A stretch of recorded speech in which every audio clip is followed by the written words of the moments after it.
All right, guys, we are back with the Screen Team, and it's being brought to you by Whitworth Gift Chest Jewelers, where Walmart is next door to us, Fearless Social, and also Poplar Bluff Drywall.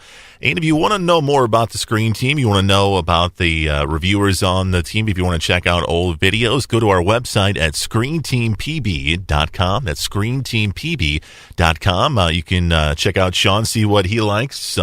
You can check out past reviews on there. We've got links to our Facebook page, our Twitter page. It's all on there. It's the number one source for everything Screen Team. So check it out, screenteampb.com. Our next film is the best picture of the year here, and it's called Spotlight. And the previous film we talked about was The Big Short. It's a movie with a serious subject, but kind of told in a funny way.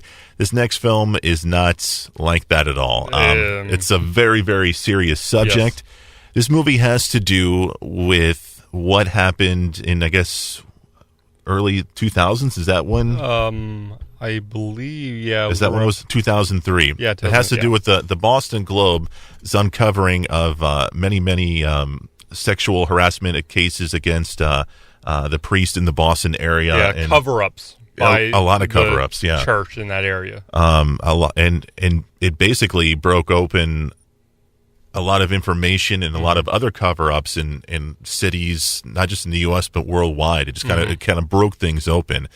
This movie has just a serious subject to it, and it's kind of a hard watch, don't you think? Yeah.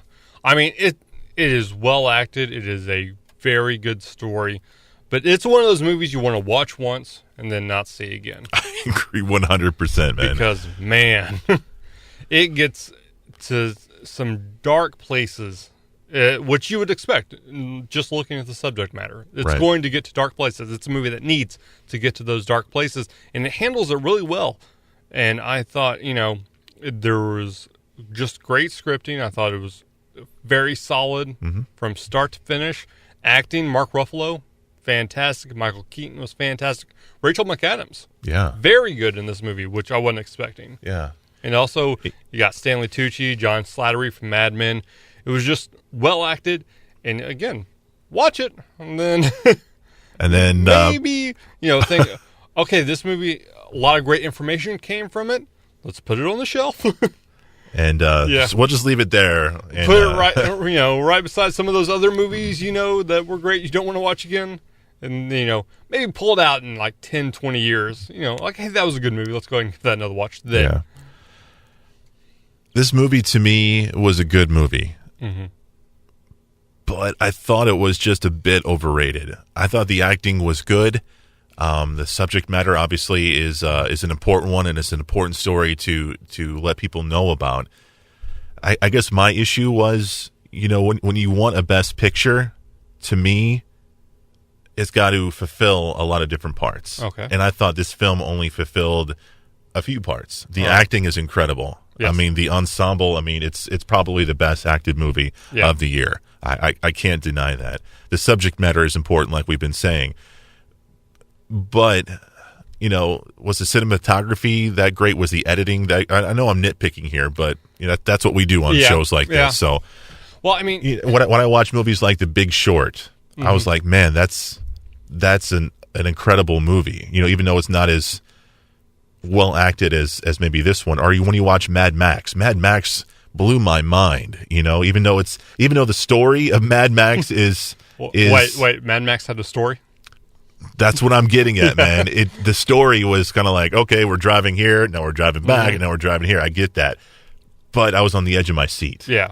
And if a movie can do that, sign me up. The cinematography of that movie was great. Yes.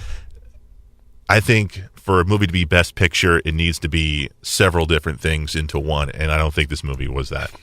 I don't know what you would do more, because you can't take the comedic high concept tenets of The Big Short and apply this. I understand that would not work for many reasons. I understand that. It is quite dour, but it's also based on a true story. So unless you want to go all noir with it and just have them standing under kind of black shades every now and then, I don't know. I don't know how much more style you could have. I don't know how to describe it, but after watching it, I didn't feel like, oh my God, that's the that movie is incredible. Mm-hmm. You know, I didn't feel that way, and fair enough.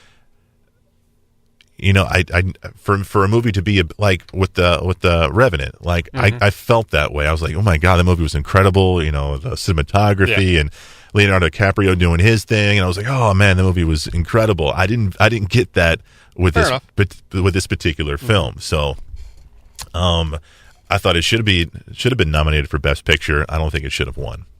All right. But you disagree. I know you haven't seen all the Best Pictures yet. I haven't seen all the Best Picture films, so I don't know if I'm really qualified to make that statement yet. Oh, I'm qualified. Well, la-di-da. I've got a PhD in Best Picture, all right? I would put it slightly above The Big Short. Okay. I've seen Mad Max, and I was... You didn't like Mad Max? I thought it was fun to watch. I thought it was a visual spectacle. I don't think it's really a Best Picture worthy. I thought it was pretty good, man. Movies need to tell stories. And it told a story about driving through the desert back and forth, all right? Back and forth.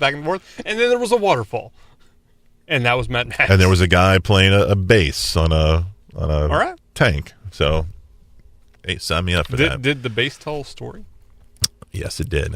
I want to get back into the... we got off track. To the acting. You know, you had mentioned the acting. And, you know, when we have big-name stars, you know, sometimes you see the stars instead of seeing the performance.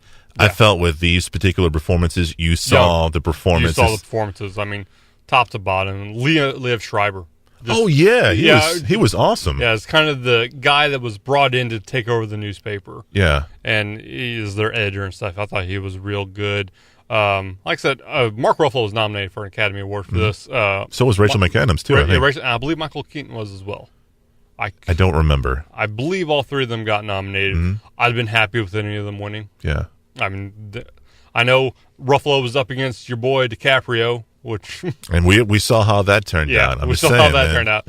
But, I mean, there were awards that could have went out to any number of people in this cast. And what was really funny was this movie won the Academy Award for Best Picture, and it did it with the fewest wins out of like any. I think it might have been tied with another movie. Yeah. But usually when a movie wins Best Picture, and this is what I'm getting at here, you know, it wins like cinematography or editing or something else to go along with it, and it didn't. So that's more to my point.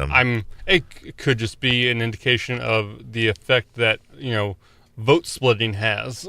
Or it could be the effect that I'm right. No, because it won, so you're clearly not right.